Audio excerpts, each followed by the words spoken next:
Jelas, Mas, jelas.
Recording in progress.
Oke, kalau pendapat aku tentang ketiga orang tersebut, mungkin pendapat aku tidak dalam apa ya, tidak dalam hal untuk menjudge mereka, cuman pendapatku biarlah mereka mengalami uh, pengalaman-pengalaman bersama dengan Tuhan. Kalaupun mereka berbohong seperti tadi Era cerita, ataupun mereka menipu, biarlah apa yang mereka katakan itu uh, pasti akan ada dampak dan akibatnya. Mungkin itu yang bisa aku katakan, bahkan ke Labima.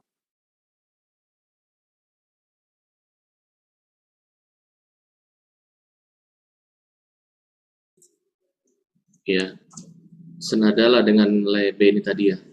Kalau dari tiga itu, yang pernah aku baca bukunya itu, yang memang dia pernah ada masalah itu yang pertama tadi, Jim Baker. Jadi Jim Baker ini memang dulu ada suatu pengkhotbah besar di Amerika, tapi aku ada bukunya tentang kisah. Jadi yang tulis itu anaknya, menceritakan bagaimana bapaknya jatuh, lalu bagaimana jadi bapaknya jatuh dulu karena ini selingkuh. Jadi dia selingkuh, lalu bercerai sama mamanya dan bapaknya masuk penjara karena ada masalah penggelapan dana gitu ya. Nah, dan itu memang betul dari era bilang mengguncang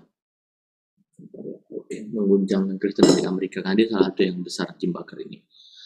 Nah, namun memang ada sisi lain yang citakan di buku itu, bagaimana sebagai seorang yang terkenal jatuh dan dia menanggung semua cacian, hinaan, makiannya dari orang lain yang mungkin dulu adalah anggota gereja dari bapaknya ini gitu ya Jim Baker ini, dan itu membuat dia sangat sedih gitu.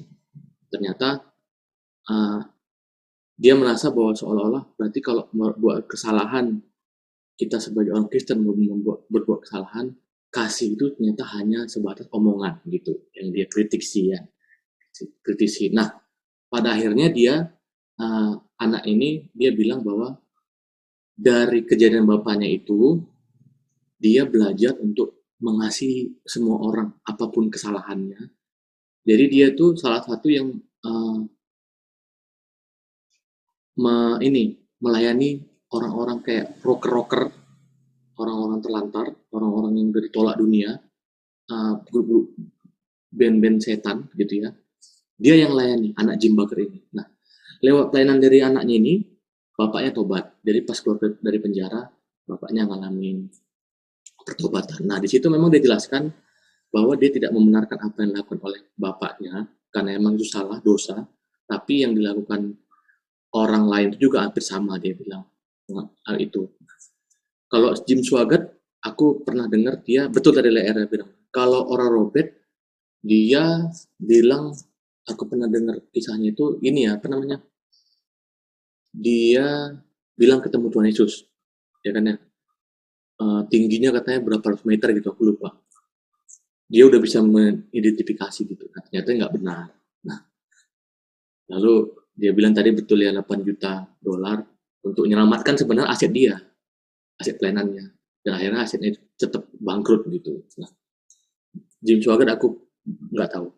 Nah, kesimpulanku adalah selagi kita di dunia, kita manusia, pasti ada yang ketika kita melihat sesuatu yang menarik menurut dunia, pasti ada ketertarikan.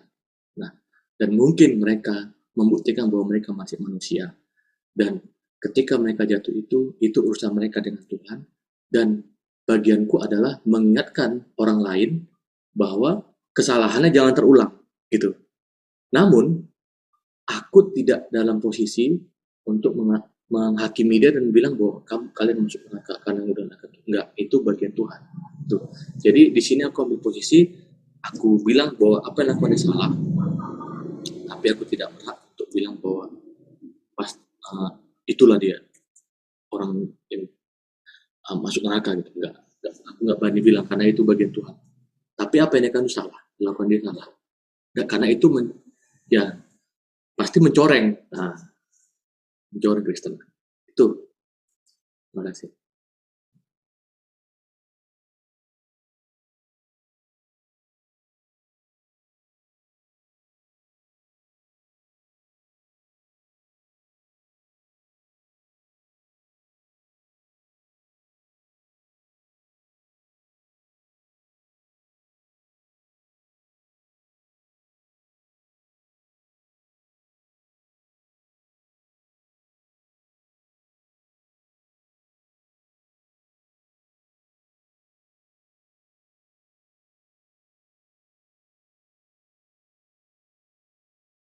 Yohanes berapa, Le? Ya.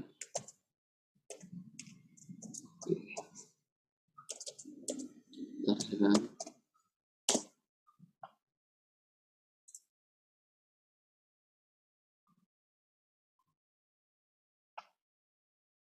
ya, tunggu ya, masih loading sebentar. Oke.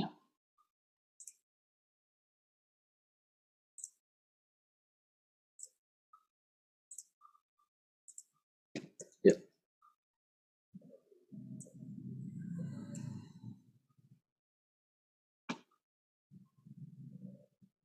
Siap. Ya, siap.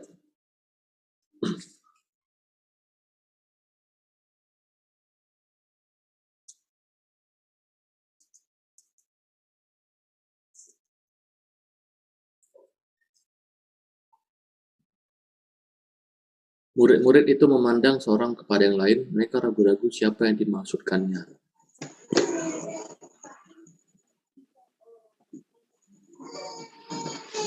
Siapa, Lera? Itu John, 23. Seorang di antara murid Yesus, yaitu murid yang dikasihinya, bersandar dekat kepadanya di sebelah kanannya. Kepada murid itu, Simon Petrus memberi isyarat dan berkata, "Tanyalah siapa yang dimaksudnya." 25. Murid yang duduk dekat Yesus itu berpaling dan berkata kepadanya, "Tuhan, siapakah itu?" Jawab Yesus, dialah itu yang kepadanya aku akan memberikan roti. Sesudah aku mencelupkannya, sesudah berkata demikian, ia mengambil roti, mencelupkannya dan memberikannya kepada Yudas, anak Simon Iskariot.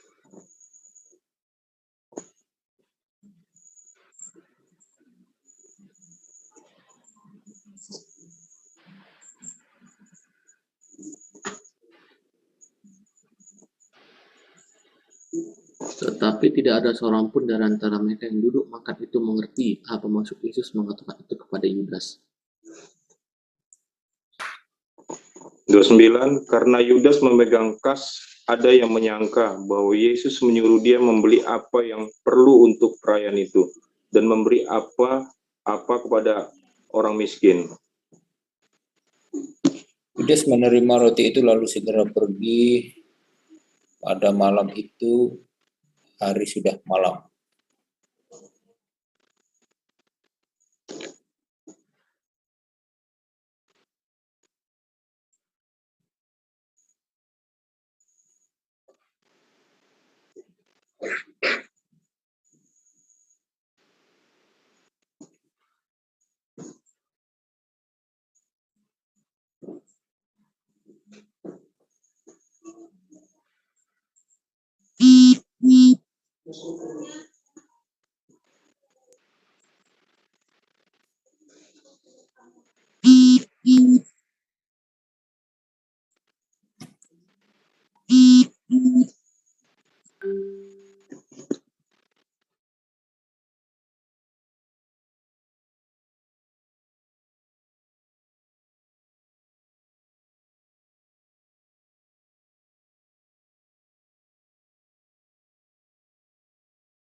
biasanya itu bukan suara Roh Kudus itu ya. Sorry.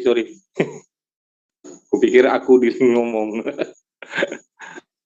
Oh ya, karena berbicara tentang hati nurani dengan dari suara setan dengan suara Roh Kudus yang disampaikan tadi, sebenarnya itu kebanyakan suara setannya gitu, karena kan kita sudah pakai paradigma gitu untuk menganalisa, baru terdengar di telinga, sehingga agak beda tipis dengan namanya suara Roh Kudus. Karena kalau suara Roh Kudus itu sebenarnya hubungan pribadi kita berdua gitu. Kalau suara setan biasanya tanpa apapun selalu ada datang gitu. Makanya prinsip Tuhan berkata tanggapan saya kayaknya kebanyakan suara setan kalau yang kebanyakan yang kita dengar gitu, kalau padahal sebenarnya itu kebenaran gitu. Bisa seperti itu gitu. Itu tanggapan saya.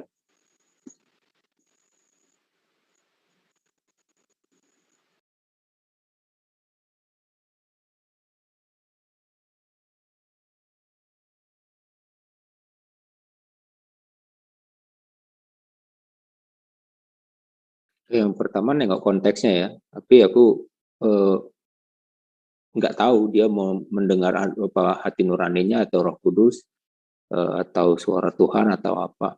Tapi Tuhan cuma bilang bahwa pujilah segala sesuatu. Kalau memang ada hal-hal yang memang menurut kita kurang pas ya nggak usah diikutin gitu. Tapi kebanyakan kita memang adalah orang yang katanya harus tunduk dalam pimpinan gitu ya. Maksudnya ada penggembalaan, karena memang penggembalaan itu adalah hal yang penting juga gitu.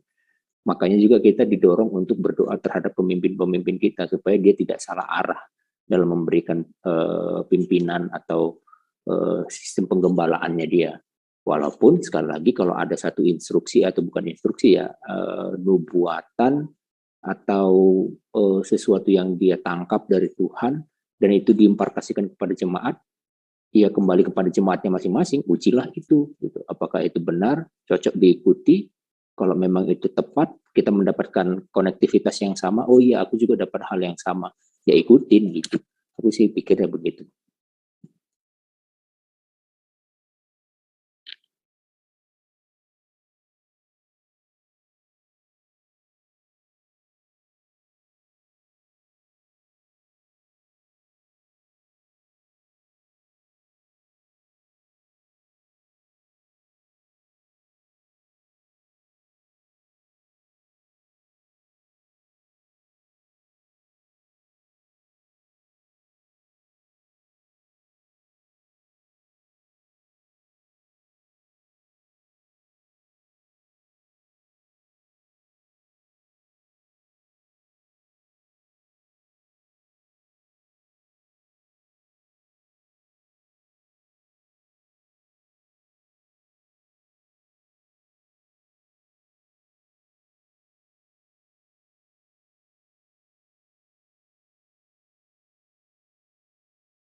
1 Tesalonika 5 ayat 21, ujilah segala sesuatu dan peganglah yang baik. 1 Yohanes 4 ayat 1.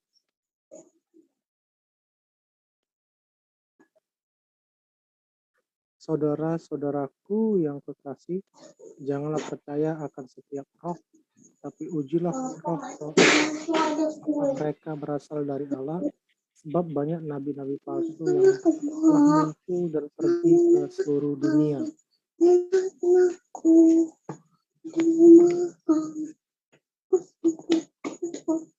Ya, Galatia 1 ayat 8. Tetapi sekalipun kami atau seseorang, malaikat dari surga, yang memberitakan kepada kamu suatu Injil yang berbeda dengan Injil yang telah kami beritakan kepadamu, terkutuklah dia.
Oke, Lewi Maja?